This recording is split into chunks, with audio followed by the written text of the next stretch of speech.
Okay, first of all, I want to welcome everybody aboard to this very special video conference. I'm Mac, and we have Dr. Robin Sherber and Dr. Ruben Mesa, both big-time experts in the field of myeloproliferative neoplasms. And off the recording, Dr. Sherber, I had already asked this to Dr. Mesa, so I'm going to ask you.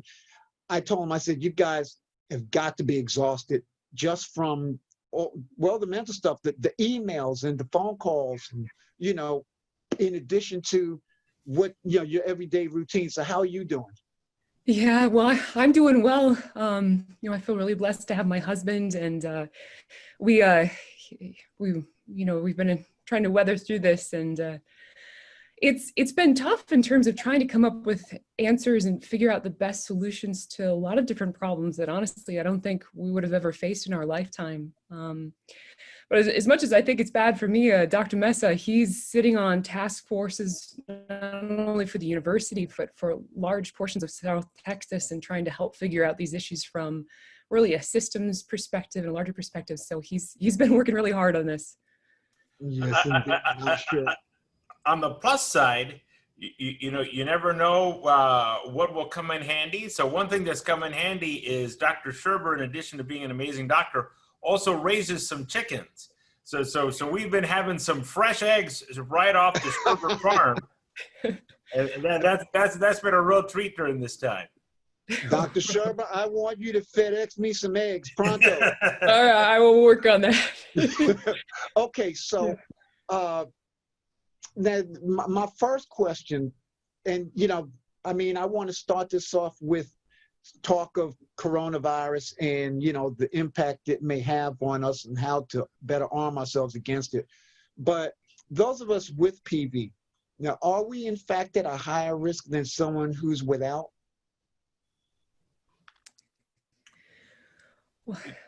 So Robin, why don't you take the first stab at that? Sure.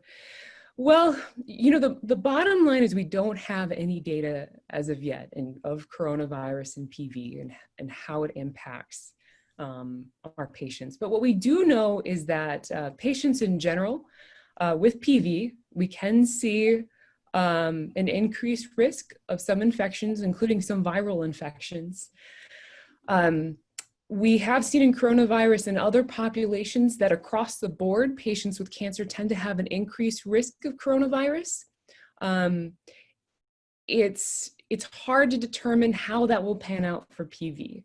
And all things considered, there's some patients with heme malignancies that are more at an increased risk compared to PV of these infections, but we still want to do due diligence, which means things like trying to wash your hands, the social distancing techniques, staying at home when you can, and generally taking good care of yourself. I think those are all very prudent things that PV patients can do to try to avoid getting the virus. Okay, so I get the feeling, and I guess in a way maybe you answered this already, but there are different levels of risk, right? So what are the things that determine that? And I guess what I'm really saying is it the symptoms alone, or I'm not really sure what I'm looking for, like, if I feel funny. Sure. Well, maybe I'll take a stab at that. So first, let's talk a little bit about the virus, because I think it helps in understanding kind of this issue of risk. Why is this so much more severe than the things we're normally used to dealing with, like the normal flu, like influenza or the cold? And part of it is that there's a subset of people who develop the infection, who then really have a second step. That second step is they develop a pneumonia that has a lot of inflammation associated with it. So the lungs get really damaged.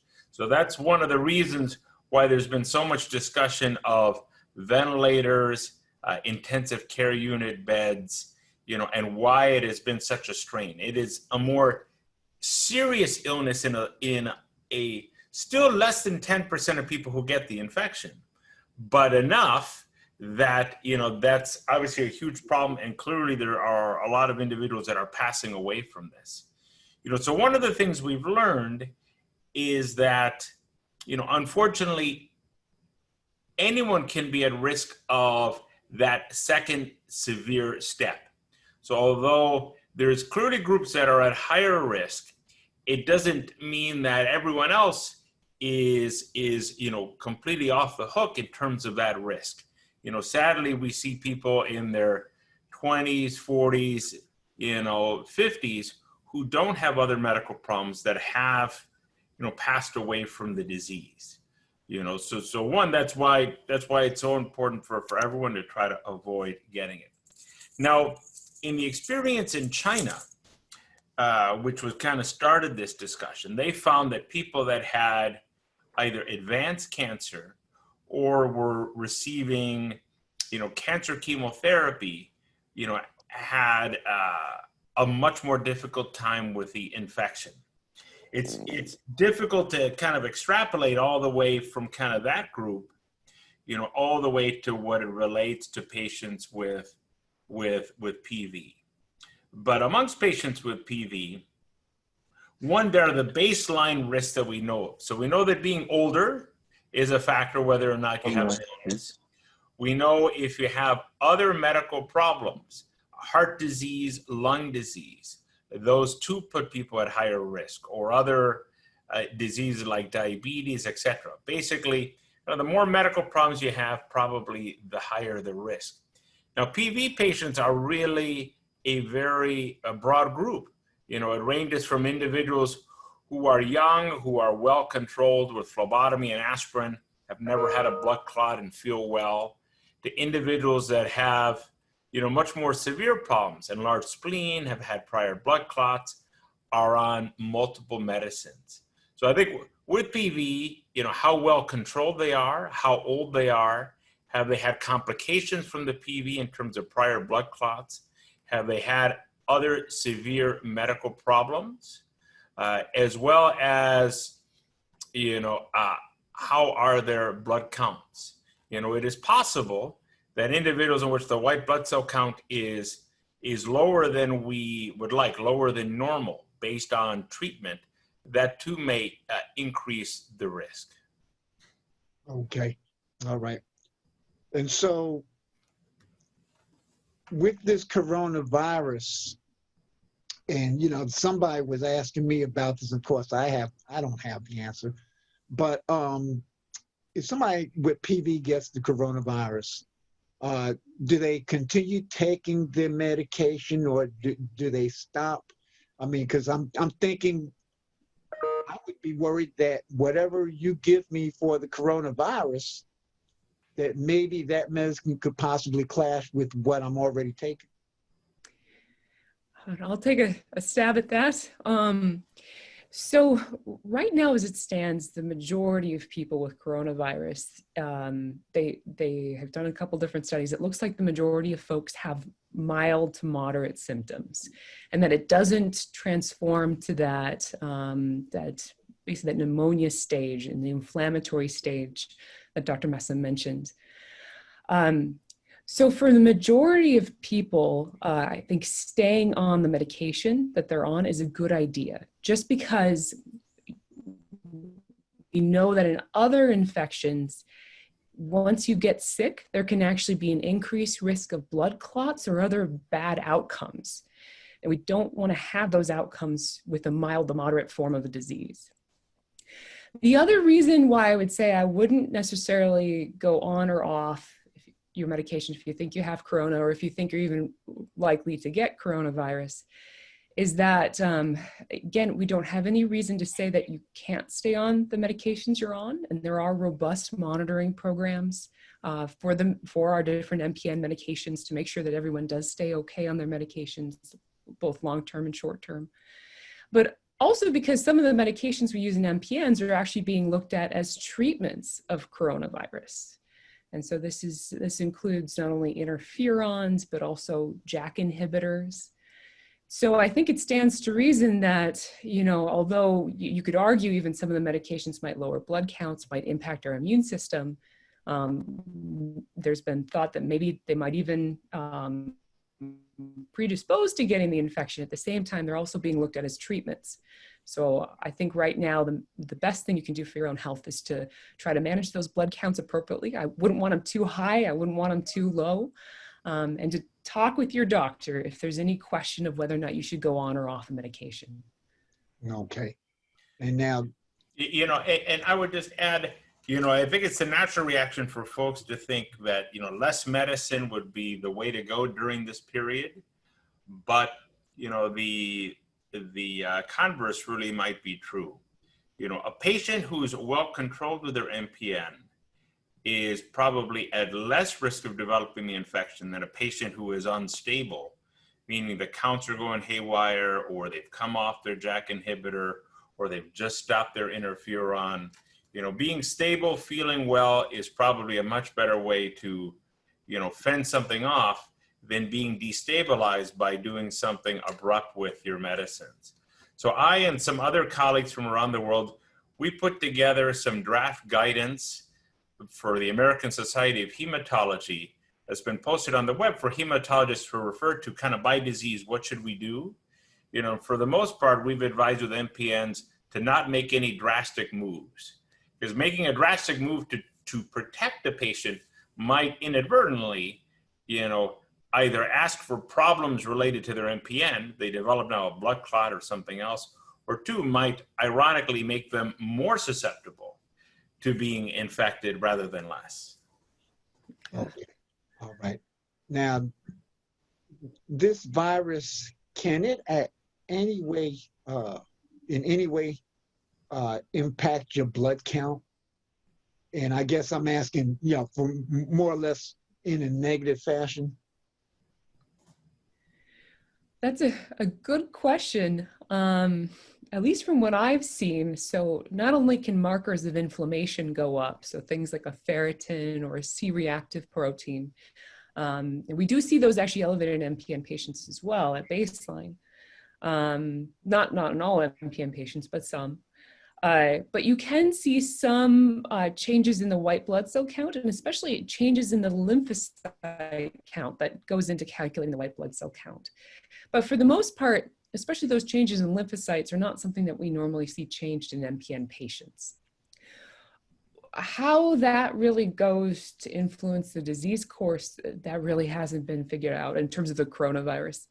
But yes, it does have the potential to impact the disease, or sorry, impact the blood counts in general. And I did see this as a question yesterday.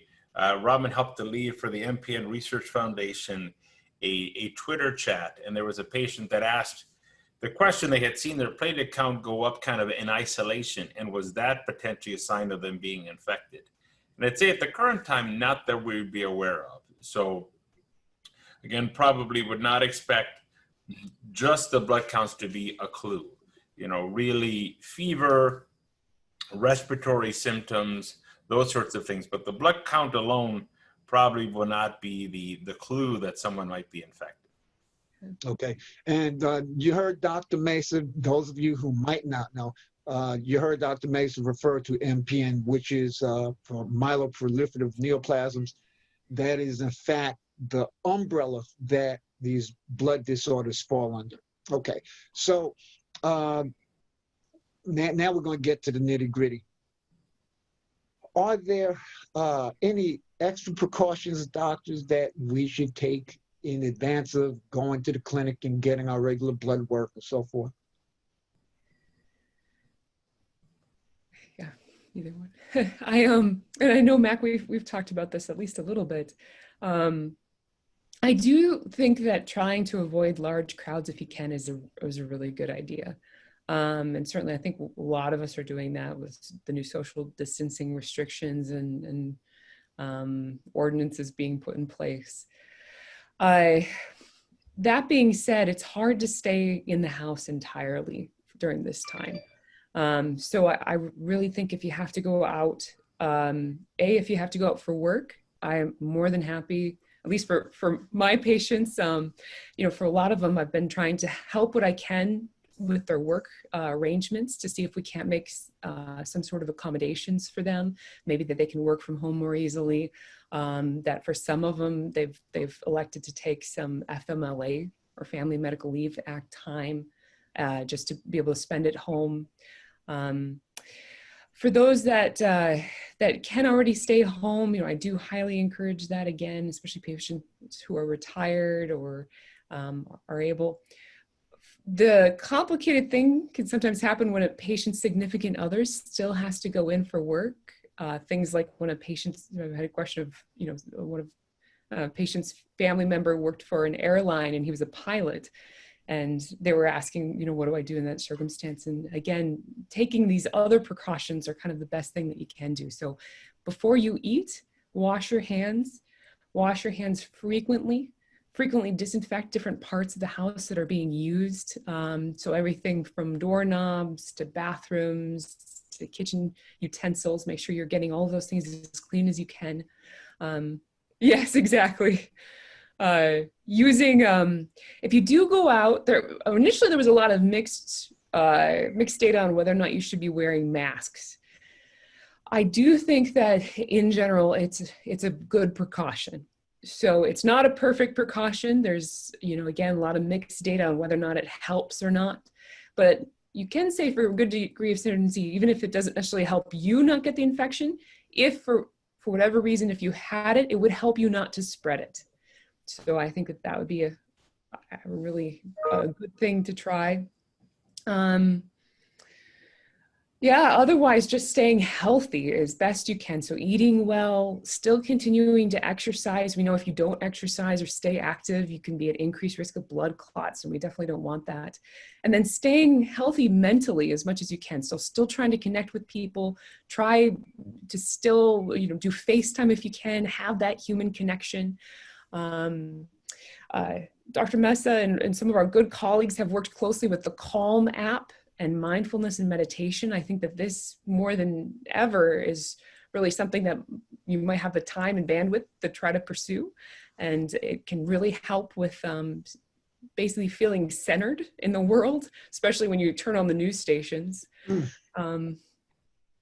Yeah, Dr. Mesa, anything else that you would add in terms of ways to? No, I mean, I think those are really the key.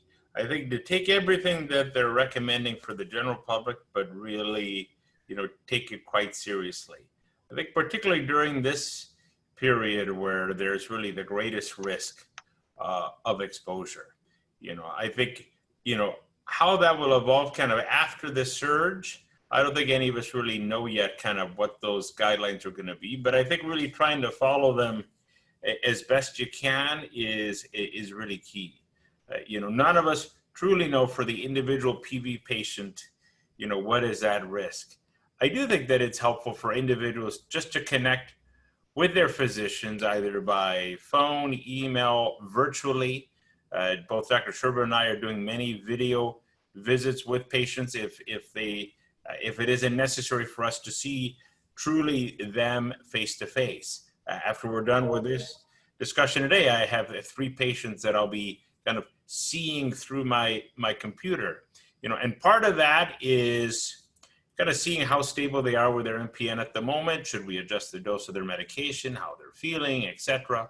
But part is, how does this COVID relate to them exactly? Because looking at all the medicines, their health, their situation, and again, trying to advise as best we can. So I think it is a good time, to connect with your physician. Natural questions arise. Do I need my blood test this April? Have they been stable enough that I can wait and get my blood counts in May? Maybe that answer is yes, maybe that answer is no. If I need a phlebotomy, should I go in? Probably yes. If so, where? So all of those, specific things are really helpful, I think, to connect with your hematology team regarding. You actually just answered my next question. It had everything to do with whether or not, we're at risk going to the hospital. If we need a CBC or a phlebotomy, can we hold off? So you just answered that question. Okay, so with that, I'm going to open the floor to anyone else who might have some questions. Let's see. So I just unmuted everyone. So if anyone has any questions, hopefully everyone doesn't jump right in at once, but does anyone else have any questions? Don't be shy. Okay, so. Can you hear me? Oh, go ahead. Can you hear me? Okay, I have a question. So I've been on Jakafi since October. My counts are good. I'm not due for blood work until May. We were going every 2 months now. I'm also a nurse, and I'm not really working much in the dermatology office, which is good right now. But I hear I'm a little more immunocompromised being on Jakafi. But it also sounds as though if I would get COVID-19, it may help me with like a cytokine storm or something. Is that what I'm understanding? So it's a good question. There's been a lot of discussion regarding the JAK inhibitors, and I think, so there's a couple of points. One, we're thinking that patients who are on Jakafi are probably best not coming off it because it might, again, kind of destabilize the disease and put people at greater risk. We think, one, that if you're on Jakafi, yes, you might be slightly more likely to get the virus if you're exposed to it, because it probably has a little bit of an effect on that immune response. Now, it may not mean that for every individual, but just overall, we think that that might be slightly the case, and that the rates of infection with Jakafi are a little higher, not dramatically so, but have included the reactivation of herpes shingles, which is a type of virus infection, hepatitis B, etc. Now, there's a second component in that, independent of the issues of an MPN, ruxolitinib has had a benefit in people that have the coronavirus. So specifically, they have done some trials, and now there's a larger trial ongoing with Jakafi for individuals that have the COVID pneumonia that are on a ventilator, and that it has helped people get off of the ventilator through some of its anti-inflammation properties and working against the inflammatory cytokines. What we don't know is the question that you're asking is, if you're on Jakafi and you get infected, are you less likely to have a severe pneumonia? That may be the case, but we truly don't know. Robin, your thoughts, other ways of describing the Jakafi piece, because it's a complicated discussion. Yeah, no, I agree with that. Right now, we just really don't know, but we can see other viral infections that have increased risk in people on JAK inhibitors. But that being said, yeah, would it potentially help this to become more of a common cold? Potentially, and not get into that inflammatory phase. What I can say is that there are, again, they have in place monitoring programs for patients who are on Jakafi and on fedratinib, Interbec, the two JAK inhibitors that are currently commercially available for myelofibrosis, and that they are looking for those signals to see if there's harm, or potentially even if there might be benefit, I think, long term. Right. Okay. Anyone else have a question? I'm put one or two people on mute because I heard a little background noise. Not accusing anyone, but I was trying to snuff it out. But feel free to take yourself off mute, or I can do it for you either way. But do we have any more questions for the doctors? Okay. Well, I'm sure I want to say it's to both of you. First of all, thank you again for taking time out of your busy schedule. I know it must be like crazy, but I appreciate y'all coming on with us. And I'm sure there are going to be, we don't have a lot of people on here. I expected more, frankly, but I'm sure there are going to be a lot of people listening to this recording because I'm getting text right now about it. So I don't want to take any more of your time. I want to thank everybody. Dr. Sherber, good to see you as always. Thanks again. And Dr. Mesa, good to see you, sir. Keep up the good work. And you all stay safe. Great. No, and thank you very much for including us. I mean, clearly this is an incredibly stressful time for folks, you know, and when you have a chronic disease like PV, you know, it adds that much more uncertainty. So more than happy to help. And we'll have Robin forward you the link on the ASH website in terms of some of the guidance that we provided to physicians, just so that folks can kind of see what we wrote up about that, just to see if that's helpful. Yeah, I'd be happy to do that. And Mac, thank you so much for putting this together. And it's been a real honor. Well, no, the honor was mine. You know, for those who don't know, Dr. Sherber is my doctor. And the first time I met her, I believe it was back in November. And I told her about the Titanium Strong Foundation and told her about the groups on Facebook and so forth. And I posed the question to her, hey, would you mind if I did an interview with you? And eventually that became, well, how about if we have a conference? Well, with coronavirus rearing its ugly head, that's how we came about this video. And Dr. Sherber told me, hey, I think I could get Dr. Masick to get involved too. He does these things. I was like, yeah, I know, because I've done my homework. I've seen y'all on YouTube.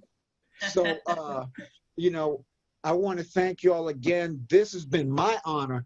And, for those of you all who are watching, I'm representing all of us. I got to stand up, but you see the shirt? It's a great shirt. Yeah. Thank you. So thank you both again. Thank you all for tuning in and joining us. And we'll see you all again soon. Great. You take care.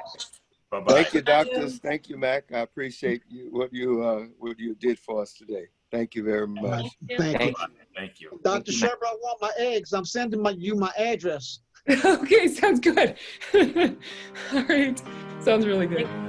Talk to you soon. We're going to do something nice for somebody today. Thank you, sir.